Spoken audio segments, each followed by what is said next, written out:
लिए कहा, लेकिन 3 दिनों से भूखे लड़के के पास आगे चलने की ताकत नहीं बची थी। चाहे बहन जितना भी पुकारे, भाई जमीन पर पड़ा रहा और बिल्कुल भी हिला नहीं। मजबूरी में बहन ने अपने भाई को पीठ पर लाद कर आगे बढ़ना जारी रखा।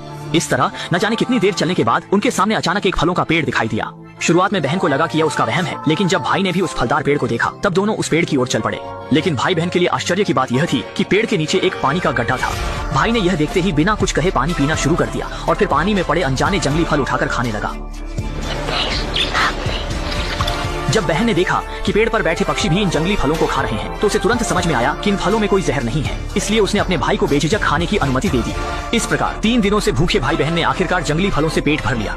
इसके बाद दोनों ने अच्छी तरह से नहाया और खाने पीने के बाद वे इस फलदार पेड़ के नीचे आराम से सो गए। लेकिन जब वे अगले दिन सोकर उठे तो उनके सामने का दृश्य उन्हें हैरान कर गया, उन्हें तुरंत निराश कर देता है।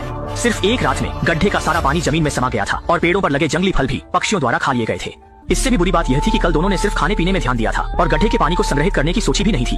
ये देखकर बहन के पास कोई उपाय नहीं था। वह सोच रही थी कि पानी फिर से रिस कर आ जाएगा। भाई बहन फिर से पेड़ के नीचे लेट गए और चुपचाप पानी के उभरने का इंतजार करने लगे। अकल्पनीय रूप से जब दोनों नींद से जागे तो उन्होंने डर के साथ देखा कि पास ही एक जंगली आदमी अचानक प्रकट हो गया है, जो हाथ में भाला लिए जमीन पर रेंगती छिपकली का शिकार कर रहा था। जल्द ही जंगली आदमी ने पेड़ के नीचे बैठे भाई बहन को देख लिया। इस पल ने भाई बहन को उम्मीद से भर दिया। उन्हें एहसास हुआ कि उसके पास जरूर पानी होगा और दोनों खुशी खुशी उसके पीछे चल पड़े। लेकिन भाषा की बाधा के कारण भाई बहन उससे काफी देर तक बात करते रहे, लेकिन जंगली आदमी एक शब्द भी नहीं समझ पाया। मजबूरी में भाई ने हाथों से इशारे किए। काले आदमी ने तब समझा कि भाई बहन को प्यास लगी है। केवल देखा कि काले आदमी ने सरकंडे को अभी अभी वाले पानी के गड्ढे में डाला। जोर से चूसने पर उसने सफलतापूर्वक पानी ऊपर खींच लिया। भाई बहन को भी इसी तरह स्वादिष्ट पानी मिला। ये अच्छी तरह जानते थे कि काले आदमी के साथ रहने से ही खाने पीने की चिंता नहीं होगी। भाई बहन ने बिना सोचे समझे उसके साथ यहाँ से निकल गए। रास्ते में उन्हें एक कंगारू मिला। काले आदमी ने तुरंत अपना भाला उठाया और कुशलता से कंगारू का शिकार करके भाई बहन के लिए कंगारू का शानदार भोजन बनाया। भूख से बेहाल भाई बहन को पहली बार मांस खाने को मिला और इसी वजह से कि काला आदमी उनके साथ था, भाई बहन को अब खाने पीने की चिंता नहीं रही।